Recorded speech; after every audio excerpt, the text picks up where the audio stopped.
Welcome into race day from the Bristol Motor Speedway. This is the last great Coliseum. And tonight, the NASCAR Cup Series playoff field will be cut from 16 teams down to 12 as the first round of the playoffs wraps up tonight. Over the next 20 minutes or so, we will recap some of our favorite coverage from the week and also check in with some of the drivers to see what they expect tonight under the lights at Bristol. Let's start with the all-important elimination tonight. Right now, three big names are below the cut line in Denny Hamlin, Brad Keselowski, and Martin Truex Jr. When it comes to Hamlin, he probably could not ask for a better track to race at with so much on the line. This is a track where he's won back-to-back races, and he comes in here tonight with one thing on his mind. I'm coming here to win. That strategy won't change unless situation changes in the race. At the other end of the points, there's only one driver locked into the next round of the playoffs, and that is Joey Logano, who won at Atlanta. It's not surprising considering this time of year is when Penske Racing kicks it into another gear. It seems like every year like clockwork. The leaves start to change colors, pumpkin spice is in the air, and Penske Racing kicks their operation into another gear. Logano is a two-time NASCAR Cup Series champion. Ryan Blaney is a NASCAR Cup Series champion. More times than not, excluding last year, really, we've been able to level up when we need to level up. We understand, come playoff time, everyone knows, hey, this is where you got to have your best stuff, and the folks that we have, they do a great job. Heading into this weekend's race at Bristol, Logano is the only one of the playoff drivers locked into the next round of the postseason. But Blaney and teammate Austin Cindric are both in pretty good points positions. Cindric is third in the standings, plus 43 points. Blaney is eighth, plus 29 points. Success for these three teams is about more than just the driver. But it really comes down to execution first and foremost, and I think execution's a people element. You can't say that, unless it's a failed part on your race car, execution comes down to all the people. And this week in Bristol will go a long way in deciding if the Penske postseason magic will continue. So first of all, Austin, thank you for spending your time with me this afternoon to talk about the upcoming races. I guess I want to start with this. You guys are in a great position going into Bristol. What's your confidence level? What is kind of your attitude as you go to this cutoff race? What are you trying to do here? Yeah, I think obviously number one goal is advance, right? If we can get ourselves in a position to where after the first two stages that we're locked into the next round, I think that's best case scenario, regardless of what happens in the race. I think we did the math. I mean, if I finish 20th, no matter what happens, I'm in. So it still requires plenty of execution and plenty of things to go correct and not have any issues throughout the race. So with it being a bit of a wild card weekend, a lot of unknowns, just with the track itself and the tires and how things are going to play out, and then just kind of the nature of the beast itself.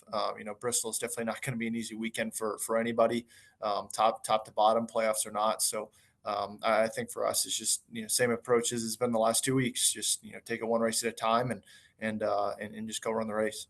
How worried are you about tires at Bristol? I think obviously the spring race took everyone by surprise. I think the entire industry.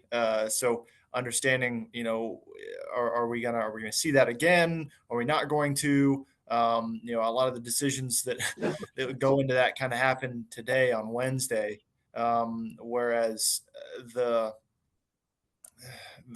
how do I drive, what does it change about the race?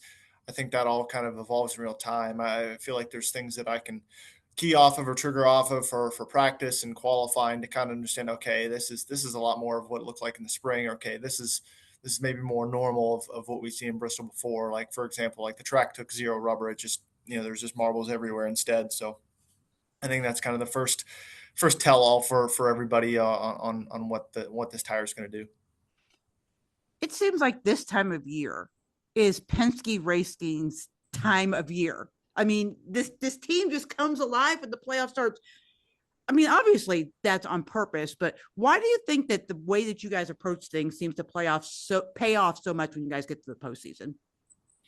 Yeah, I think it's a great question, and it's something we kind of talk about as a team as well. I mean, some of it obviously still comes down to execution. I mean, at the end of the day, that's more of why we're at in points right now in this round. But as far as being able to come on strong, I mean, that's when you want to, right? I mean, if you can plan it and time it all out, whether if that's things you're wanting to do with the cars or just you're just all in regardless. It's hard to say. I mean, you see different times of the season where other teams are strong as well. I mean, there's the beginning of the year. This organization looked really good. Middle of the year, you think these guys are unbeatable for the rest of the season, and it kind of comes in waves. And I'm not necessarily thinking that they were like out here dominating, but I think we're bringing really fast race cars. We're bringing really consistent efforts, and I think that's where we look so strong right now. It's not even just due to the performance; it's just been due to the execution.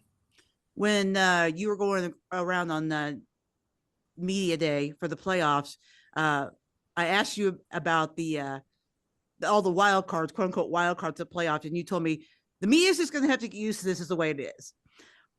And you're right. I mean, it absolutely is played out that way in the playoffs. Why do you think that is, though? Why has there been such a change in even from the first year of the next gen? Right. I mean, we had wild cards in the playoffs, but then when they got to the playoffs, they didn't really do anything. But each year, more and more people have been able to mix things up in the playoff round. So why is that? It's hard to say. I mean, from a schedule standpoint, I love the variety. I think you have to have the variety in our playoffs because that's what our season is. Our season has a complete variety of different styles of racetracks, and it rewards a different style of driver. And to have a complete champion in NASCAR, you at least have to be good at every type of racetrack. And to make it through the playoffs, you have to be good at every type of racetrack. So I think that suits the narrative of a championship format. Um, but as far as why they get so crazy, I mean, you get Watkins Glen. It's a track that NASCAR's raced on for decades and a track that is very difficult to pass. So it's not like we're having side by side racing all the time, and yet still we have, every caution is caused by a playoff driver. I think that comes down to the human element, no different than no different than Darlington and the Southern 500, right? When that track was in the playoffs, and it's just tough. It's a tough situation. It's a pressure cooker environment with the playoffs, and I think you could make any race look like a wild card race. To be honest, I mean, there's very few, quote unquote normal races, if you will, in the playoffs. I mean, you probably look at Kansas and Vegas as the two only normal races that exist in the entirety of the playoff format until Phoenix. So with that being said, you have to be used to, everything being so different and so much variety. What's been the biggest um I guess change or when how the light bulb come on for you this year? Because obviously you came out one as a rookie at the Daytona 500, amazing. But I mean, being a rookie is hard. And but this year you've been able to find like the consistency and the wins at not the restrictor plate races or whatever, and really kind of made yourself a player in these playoffs. So where did the light bulb come on? Well, I think it comes in a lot of different ways. I mean, this round looks great, and I hope for the same for if we're in the round of 12, round of 8, and so on. But it really comes down to execution first and foremost, and you know, I think execution's a people element. You can't say that unless it's a failed part on your race car. Execution comes down to all the people, whether if that's me driving the car, my guys changing the tires, my guys making setup decisions, all of those things. That's all the people element, and I really enjoy working with the people that I'm working with, and I believe in a lot of the people that I'm working with. Albeit a lot of them it's their first time like in the playoffs in the role that they're in, and I think that's great. And I really love where we're at as a team, and it's kind of been a build up throughout the year. But that's where that comes into value is your relationship and the people around you. I talk about playoffs being a pressure cooker and all these different types of things, but if you believe in the person you're standing beside with, it's an instant calming factor for all involved. So I would say that's probably number one for me, and number two, we've brought fast cars the first two races.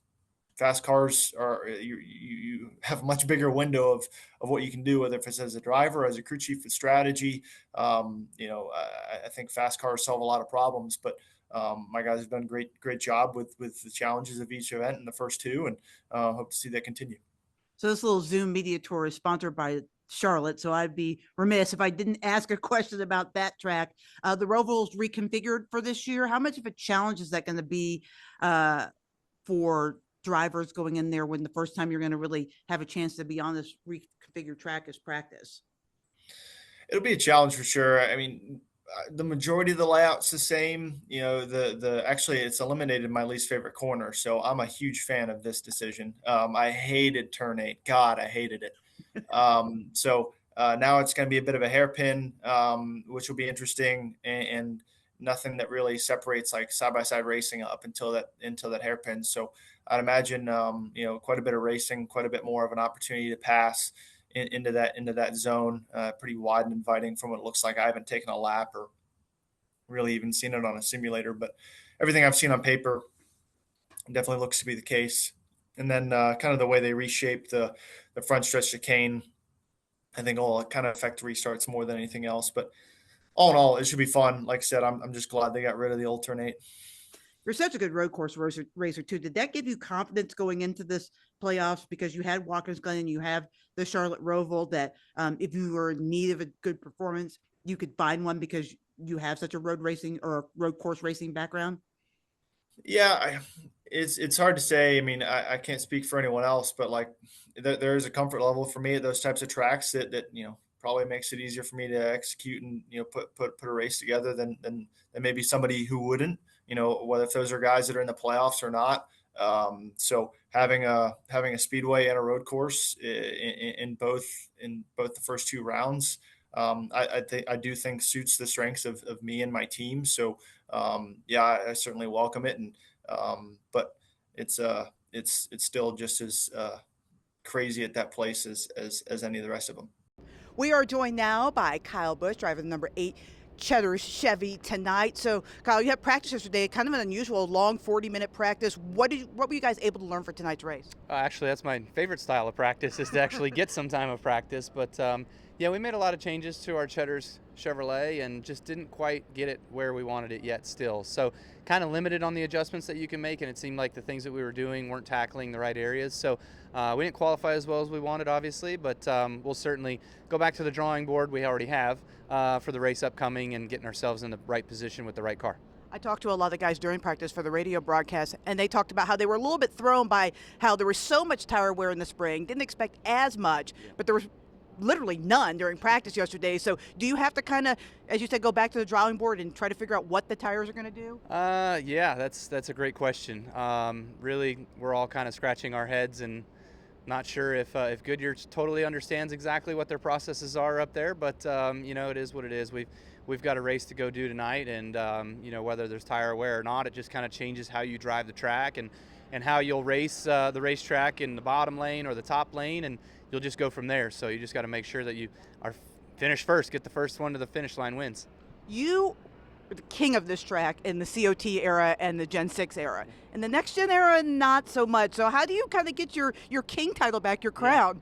Well, I did win the dirt race here in the next gen, That's so true. I'll take that. But you're right. No, the concrete racetrack has definitely not gone well with the next gen car for me. So I don't know what it is. We're just kind of missing it. I can never really get the car to wrap the corner with the front tires as well as I need to. So we always kind of struggle really tight, and that's been our biggest hindrance here. So that's what we were working on yesterday in practice. Made a lot of good changes for the center, but then got too loose, on the entry and exit. So just a lot of things that are really, really technical about this racetrack that you've got to be good at. I know what those things are. It's all about maximizing those and getting ourselves with the right stuff to go out there and have a shot to win. I know how important keeping that win streak alive is for you. How cool would it be to get it at this racetrack? Well, this is one of my favorites, and this is one of the ones where I've won the most races at, so it would certainly be awesome. We had a great car at Richmond earlier this year, another good racetrack for us, and wasn't quite able to pull it off there. So would love to be able to do it here at Bristol, but nonetheless, we got to get it done before the year's over. All right, let's talk about your sponsor for a little bit, because let's say I'm going to Cheddar's post-race. What's your recommendation? What do I need to get? Post race, wow, I would say just go for it. It doesn't matter. Don't count calories after the race is over. You've already burned 2,000 running around, racing around, whatever it's been. So a painkiller will certainly do a body good as well. So looking forward to one of those. And I might go with the rib plate. The ribs are literally falling off the plate. Oh gosh, I'm a Kansas City girl. I love some There you go, barbecue, yes. so you're a man after my own heart with the ribs. So we'll definitely have to go try that out post race. As for Kyle, he's got a race to run first. We'll see if he can reclaim that crown here at Bristol. So what are some of the other drivers in the garage area saying about tonight's race in Bristol? And each round is harder to move on to the next round, right? They're taking less cars. So in each round, a win means more than it did the previous round. The nice part about winning in any round, but in the first round in particular, is you have 5 playoff points that continue with us. Not all 16 cars are going to have 50-point days. It's not, the math isn't there. So I think we just focus on ourselves. There is some phases there that some people maybe was not expecting them, but at the end of the day, there is the drivers that have either won races or have done a good job throughout the season, and the next couple rounds are going to be a little crazy. I think there's definitely people that you wouldn't have expected, but good for them for making it. So cool to see some of those guys make it, and excited about our chances. Thanks for joining us for this pre-race special. Remember, you can get all your post-race coverage tonight on News 5 at 11. We'll have highlights from tonight's race as well as reaction from Victory Lane.